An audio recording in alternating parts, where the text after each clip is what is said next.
I just want to start by giving you a little bit about introduction about myself. I've been in the manufacturing technology business for a long time. My background is fairly unique in the sense that I got a product management background with Rockwell Automation, so most of the skills that I learned there was more around the OT technologies. And then I was with Danaher running a few plants. And then I joined Wipro Technologies, and they're here as well. And I started the Smart Manufacturing Group in Wipro. And then I joined Stanley Black Decker. So I bring a fairly unique perspective to technology within the four walls of a factory. That's all I've worked on, including supply chain, of course. So it's really exciting to share some of the unique things we're doing at Stanley Black Decker. So with that, I'm just going to spend a few minutes talking about, giving you some insights about what's special about our company. So with that, I won't go through all of the data that you see there, but a couple of things that excites me personally is the fact that we're a traditional tool-making company. We're the largest tool-making company, and we have 13,000 patents. It's quite an astounding number. And not only do we have those patents, we make them work for us, we make them work for our customers. As we have, by way of leverage of R&D budgets, we're number 3 based on a PwC survey that was done last year. Number 1 was Apple, and number 3 was Stanley Black Decker. I'm not implying we're as innovative as Apple we would love to be, but the point is we absolutely know how to leverage R&D dollars. So the other thing that you probably have noticed is we have a strong brand name. We have over 2 billion market impressions, or social impressions as they call it, and we are a very strong brand name, not just in the US, even worldwide. And then we have 61,000 employees in 140 facilities, 115 factories, and other DCs, etc. And talking about manufacturing, which is the topic of today, as I said, we have 122 facilities, including DCs, and then we are all over the world. What makes this topic really exciting, and I know a lot of the companies here are already working on some, at some level of technology and transformation that's happening today, and you probably would agree with me, one of the daunting challenges you have is the fact that all of these factories are different levels of maturity and complexity. So we have the same. So I'm going to start with the diaspora of these plants, and then the complexity that it has. So I'm going to show a few videos to illustrate my point. So I'm going to start with our most advanced plant in Gießen, Germany. And then I will talk about the other plants, just to give you a sense of what we have to deal with in terms of legacy. I call them rusty, lazy assets syndrome. So with that, I'm going to show you my first video.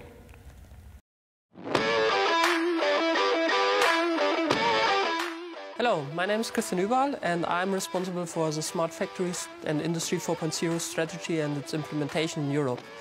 Our entire smart factory and activities really helps us, our lighthouse factory in Gießen-Linden, to increase the plant's efficiency.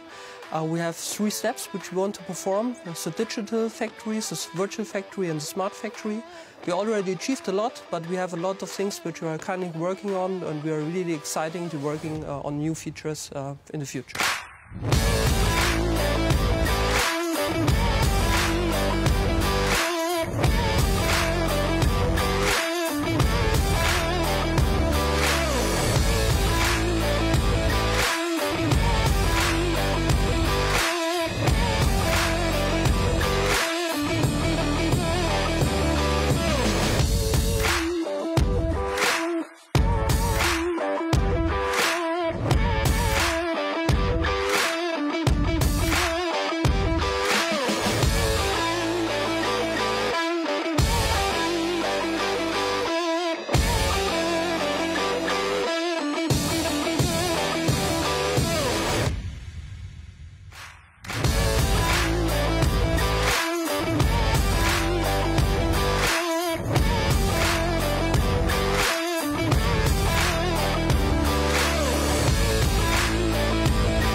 So it's a very advanced factory in our ecosystem. This is in Germany, as you saw, and this factory makes fasteners mostly for the automotive industry. It represents our advanced category of plants. And then I go. We are leveraging new technology through strategic investment to make Jackson more digital, more innovative, and more efficient than it's ever been before, and really taking a first look at how Industry 4.0 can move the needle within Stanley Black Decker manufacturing. Automation is a key pillar of Industry 4.0 and what we're doing here at the Lighthouse Factory. We want to make sure that we're able to make the operations as safe as possible by automating our unsafe operations, while also allowing our folks to be as efficient as possible, working right alongside state-of-the-art automation. Now that we have the ability to track OEE and monitor our asset performance with real-time data, we're able to take that data and drive real projects that focus on real business problems to improve our OEE and the efficiency of our factory. When you pair virtual reality with automation, we're able to design our cells and make changes virtually before it hits our floor, before it has cost implications. We were able to scan our factory in 3D. This scan allows us to manipulate our layouts, simulate our processes. Combining our traditional decision-making process with simulation is allowing us to understand what the future state looks like before making that change to make sure that we're truly making the best decision for the business. With advances in 3D printing technology, we're able to now produce prototypes to help our machine shop. We're able to produce tooling and fixturing to not only support Jackson, but other sites in the Stanley Black Decker network, as well as change the mentality around designing in 3D. We're very excited about everything that's happening in Jackson, but we're not done. We're looking forward to the future for more installation of data, more installation of real-time tracking, and we're even looking at things like tearing down long-standing barriers, like walls between processes, to give us more opportunity for expansion, more opportunities to connect our processes, more opportunities to take Jackson to the next level. The Jackson site is a great location for Lighthouse Factory because of its great people, diverse processes, and great history of productivity and taking things to the next level with continuous improvement and SFS 2.0.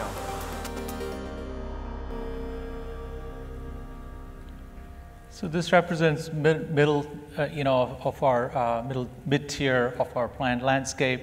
And finally, I'm going to show you a short clip of our least advanced plant. This is in Alum Town, Pennsylvania. And obviously, those are where the challenges, lie.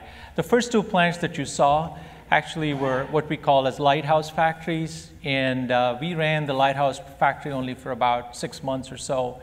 And then we actually stopped right there and actually kicked off this large transformation program, which is where I joined.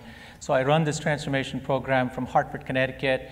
And so the idea is to take what we saw in those lighthouse factories and scale it. That really is where the opportunity for Stanley Black & Decker is.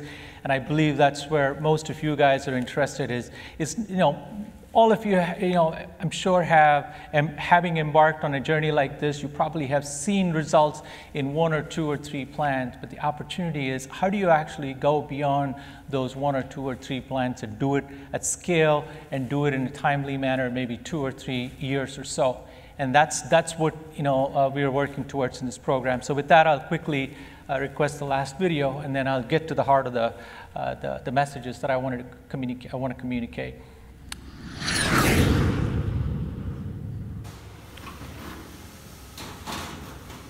We're just getting started with Alum Town, by the way, so we're doing the prep work, so it's not got the Industry 4.0 treatment yet.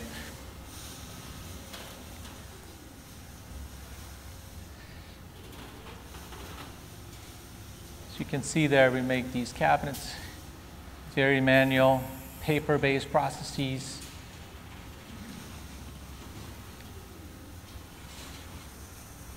Our asset utilization is obviously not as optimal as the other 2 plants, to say the least.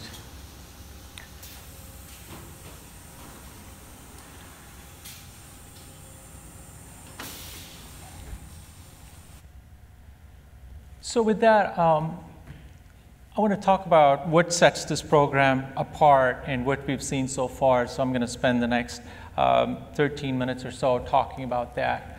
So once we decided that the Lighthouse Factories, this was before I joined, the CEO and the board and the CFO decided that this was promising enough for us to actually embark on a global program. And this went from a plant initiative to an enterprise initiative with the CEO actually driving this along with the board, and the CFO, who I report to, is the executive champion for this whole initiative. Sets a whole different tone for this program. And the first thing that we did was, and our vision is, as you see there, is to push the frontiers of productivity and differentiation.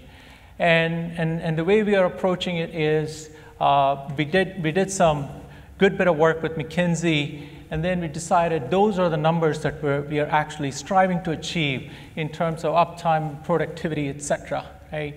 So this is exactly what we're going after, and we call it value capture, which means taking cost out, as well as driving differentiation with response time for our customers, as well as, of course, increased sales with better productivity. So so the way we measure it is value capture.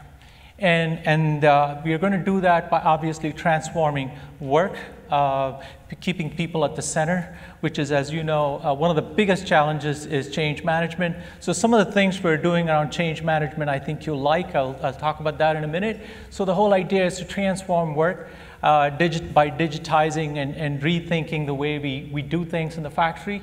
And when we do that in scale, what we get is what we call as plant excellence.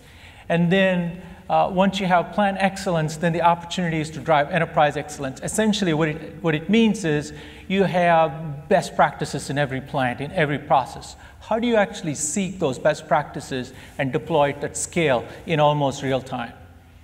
For those of you in manufacturing, I bet you can appreciate that. When you see a best practice, it's usually shared in an ad hoc manner between plant managers, maybe once a quarter, once in 6 months, et cetera. So we want to do that, as I said, almost real time with the center that we have in Hartford. We call it the Nerve Center. And then finally, when we do these two things, the way our supply chain is going to look in 2022 will be absolutely unique and differentiated. And then, as I mentioned before, I think one of the big opportunities and the issue that we have with Industry 4.0 is the fact that it's missing scale. And this was a study that WEF, World Economic Forum, and McKinsey did. And essentially, you see that most of the companies fall into either they're doing pilots for 1 or 2 years, and some, in fact, 28 of those are continuing to do pilots after 2 years. Why is it then not going beyond the pilot phase? So as you can see, that the first thing is most of these pilots are driven by ambitious, energetic plant managers at a plant level, right? And then you're hoping and praying that these use cases really work, and then when it works, you want to then get a business case that can then scale. But unfortunately, that's not happening, right? And why? Because it's hard to drive business cases with just 1 or 2 POCs. And then when it does succeed, the problem then is how do you now scale, right? Because now you don't have the talent up front, right? And so you now have to mobilize the talent in a short amount of time. So that's why the third point, which is high cost of scaling. And we all know there's a major dearth of resources. That's the final point. So all in all, you're stuck in what McKinsey calls it pilot purgatory. And I can relate to that given my past background. I would say 80% of the companies are stuck in that mode. And so now I'm going to talk quickly about what we're doing to avoid that. So these are some of the things McKinsey suggested, but we had already done 4 of the 7 things that they're talking about. Number 1, we have, as I said, executive leadership, business unit support, and then we have actually assessed and prioritized all the use cases up front. We have 37 use cases. We know when we're going to pick these use cases and how we're going to deploy it. And I'll talk about that in a minute in terms of how our deployment team is set up. And then we have a unique way of how we are building capabilities. It's not just my own team, but it's all the partnerships that we've created. When I say partnership, I don't take the word lightly. When I say partner, it means that they're investing in the success of this program. So we have 14 partners and growing. It's an incredible thing to see how partners can really work with you to get things going. And they get things going without just having a PO for every piece of work they do, right? So that's the way we've set up the partner ecosystem. And then I'll talk about how we've actually set up the delivery mechanism and the structure around that. So there are 4 critical things that we're doing. As I said, the first thing is we've broken the technology set into those 4 buckets, if you will. Foundational is connected factory, also called IIoT, or you may not have to use IIoT as long as you can still connect. There are many ways to do that. That's connected factory. It's foundational. Then we have a marketplace that we have created. It's called the Stanley Black Decker Marketplace. What sets this program also, apart, in addition to all the things that I just discussed, is most of what we're doing, it's actually open to the public. In other words, as long as you're not competing with us, we would love to share some of the things we're doing, including the apps that we're creating, right? So, which we believe is the absolute right thing to do. In fact, 90% of my team joined me for that reason, is for the fact that we not only are trying to help an amazing company get better, but it's also to see how we can share the best practices to the larger community. Right? So that's the digital app piece, and obviously automation is extremely important for us, and I'll talk about some of the work we have done already in terms of deploying robotic systems as well as cobots and vision, and of course analytics, right? So there's nothing profound about the technology sets, but it's how we've packaged it and how we have sequenced it is what sets it apart.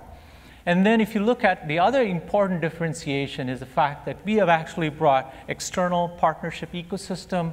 We have a digital accelerator in Atlanta, the IT group, as well as the business support team that actually is my point contact that helps me deploy technology. It's all one program. It's come under one program, and I lead that. It really helps for those. I'm sure many of you can appreciate that. When you have a system like that, a delivery system, without having to go through the bureaucracies and the pain, it is a great, great differentiator. It took us a while to get that, and it's working. And finally, as we were talking during dinner, the easiest thing to do is go after the next shiny object, right? So we actually made a very conscious decision to say we cannot do that, and we only have 3 months to decide what technology set we're going to anchor around our foundational components such as IIoT, MES, and so on. So we've stuck to that. I think it was a fantastic thing.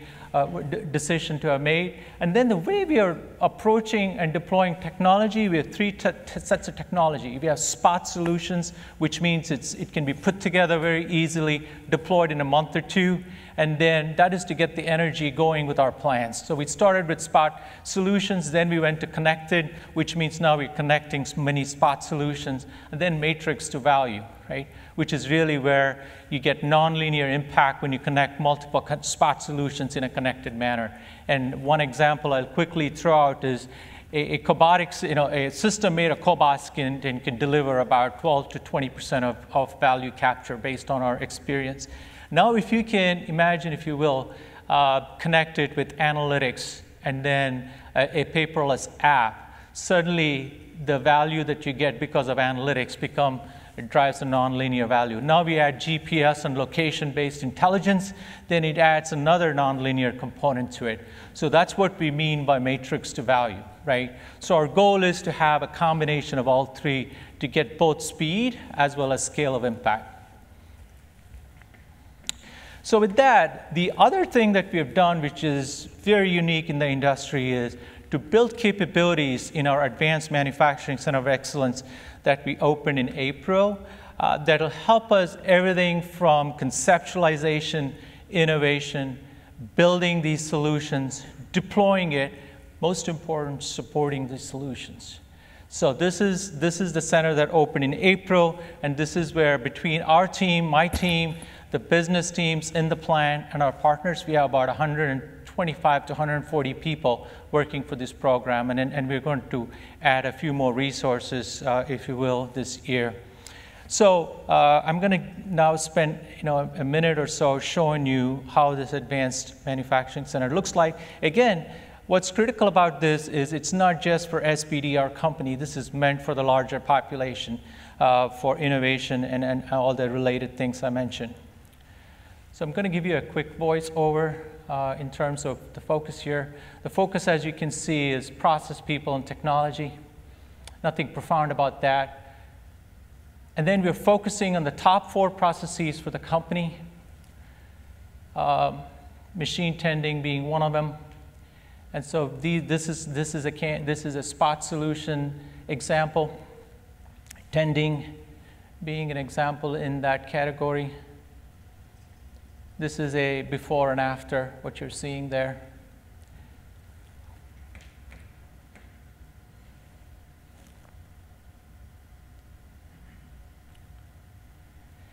What's unique about this is the way we are approaching automation, we're not going from all manual to fully automated. So we have a gradual path. So we're doing semi-automatic and then automatic.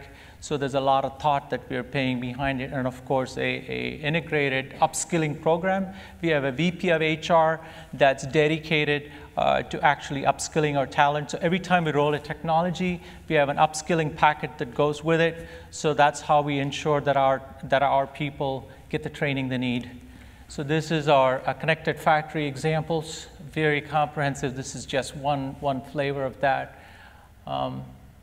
What's interesting about this is we actually can predict robot failure. What's unique about this is not the fact that we can predict robot failure. We actually leverage Rockwell Automation's work. They're one of our large partners, and we actually leveraged that and we deployed it.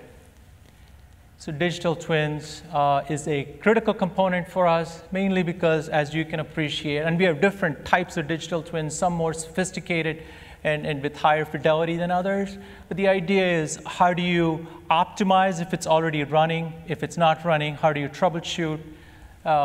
And obviously, you can also predict what your output and yield will be.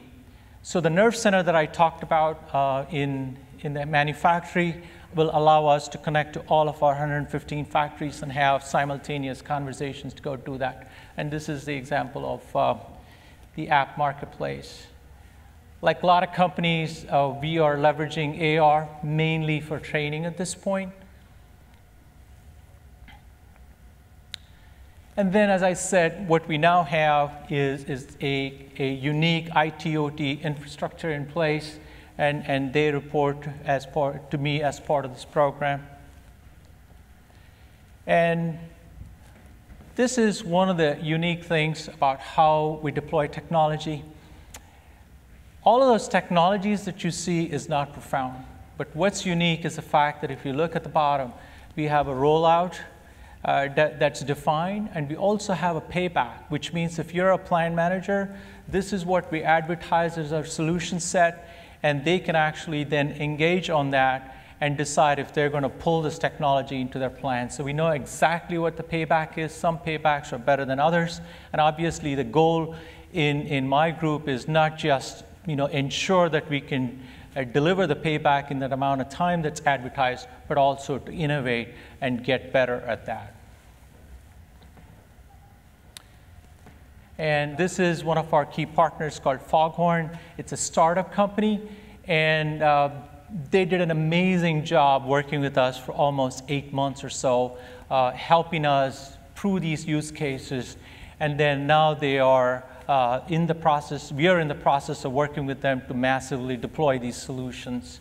And what's cool is our biggest use case, the biggest value we've seen with analytics so far has been in video and vision-based analytics. It's been phenomenal in terms of the confidence that we have with our algorithms, as well as the payback. So that has been a great journey with Foghorn.